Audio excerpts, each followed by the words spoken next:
the consequences of auto loans that you clearly cannot afford. Let's dive into it.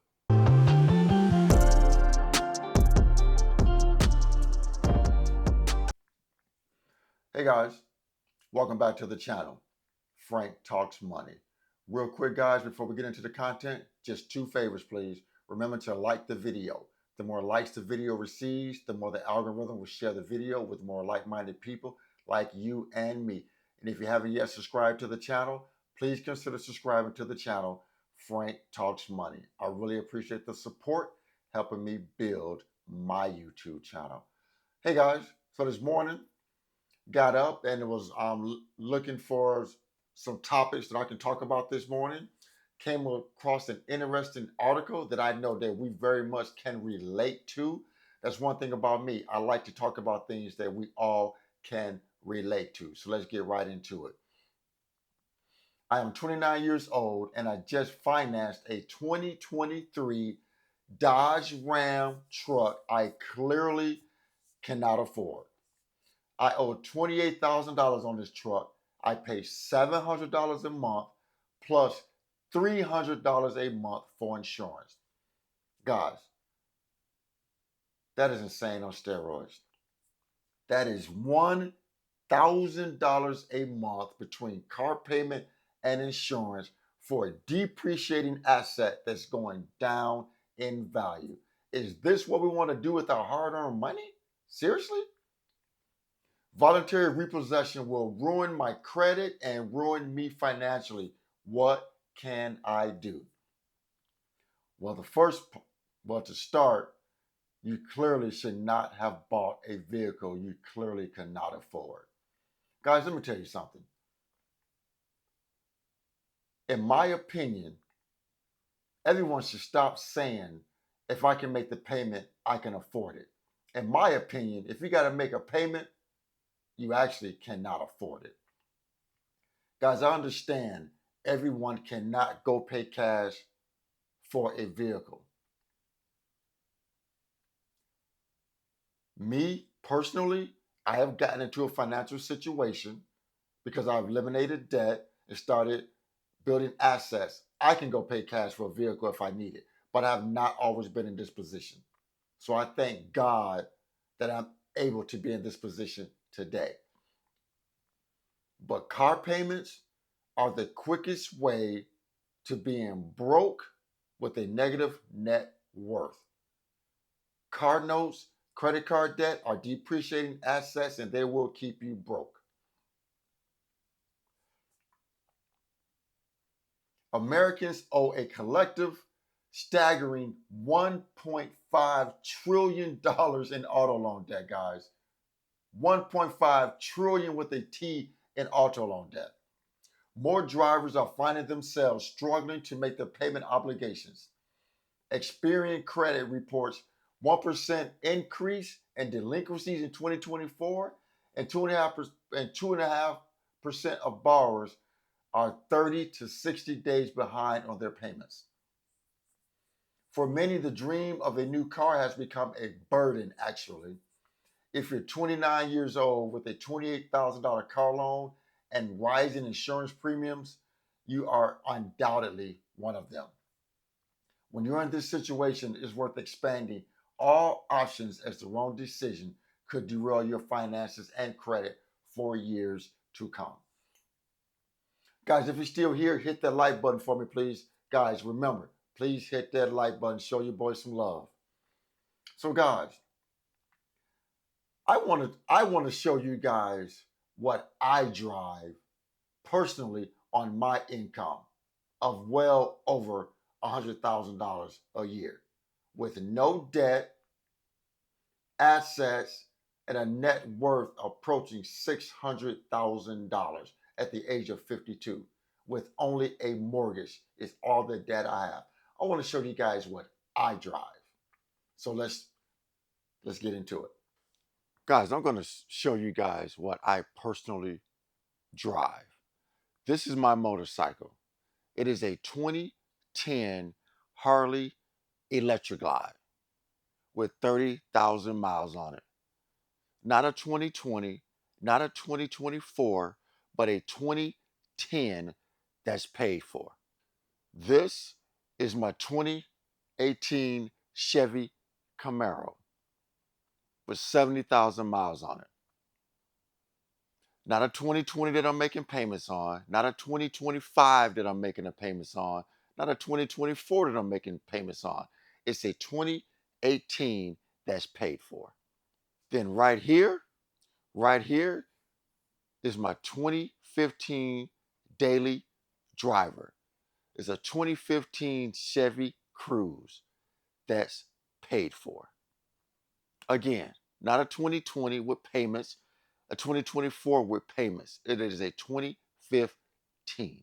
So as you guys can see, I drive a 2015 Chevy Cruze. That's my daily driver. I have a 2018 Chevy Camaro Rally Sport. That's my weekend car. The Chevy Cruze I bought in 2015, bought it brand new with my ex-wife. And the year 2015 was when we really started buckling down and getting out of debt and things like that when we built our second home. So as we started getting out of debt, we paid that car off. The 2018 Camaro I bought in 2019 with a profit sharing check that I received from my employer, paid cash for it. The motorcycle I bought a couple years ago, paid cash for that. So as you guys can see, with my net worth, no debt, only a mortgage with a 2-year emergency fund, assets, 401k, brokerage account, all with significant monies in them, I'm not financing cars, guys. I don't have 2022s in the drive in my garage with high car payments on them. I don't have 2023s in my garage with high car payments on them. I don't have 2024s in my garage with high car payments on them. You know why? Because I've gotten financially literate. Because I know cars go down in value.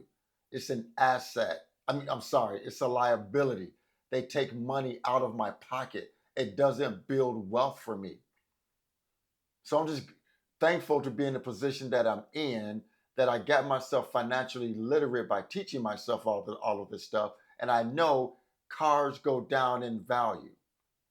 They do not build wealth for me. So if I need a car, I will save and go buy a car. I'm not spending a dime on a liability. I'm just not doing it. That's just how I live my personal life. So guys, the one thing about me on this channel, I am like a preacher because I'm giving out information. Because people always tell me, I never got the information. I never got the information. I lacked the information. Well, everyone I come in contact with, I'm giving them this information. How to invest, how to get out of debt, how to budget, how to save. I'm giving the information to help make individuals financially literate, because I know building wealth will free you from a lot of mental stress. So the consequences of an unaffordable loan: you fall behind on payments, it ruins your credit, car gets repossessed. Guys, let me tell you about repossessions, whether it's voluntary or involuntary. If they repossess your vehicle, let's just say you owe $15,000 on that loan. They're going to go sell the car at an auction. That's what they're going to do. And let's say they only get $5,000 at the auction. You are still on the hook for $10,000. And they are going to come after you for that balance. Your credit is going to continue to be ruined. And then they're going to garnish your paychecks. Your wages are going to be garnished. So just because you let the car go back, it does not mean you are totally off the hook from that loan. And let me say that again. The car gets repossessed. You owe $15,000. They only sell it for $5,000 at the auction. You still owe $10,000, and they are going to come after you for that $10,000 balance. So let's look at some steps to take if you just cannot afford your car loan. Refinance the loan. If your credit is still good, See if you can refinance it. Go to another bank, go to another lender, go to a credit union. See if you can refinance the loan for a lower interest rate that would help you to be able to afford the payment. Negotiate with your current lender. If refinancing is impossible, discuss your situation with your lender.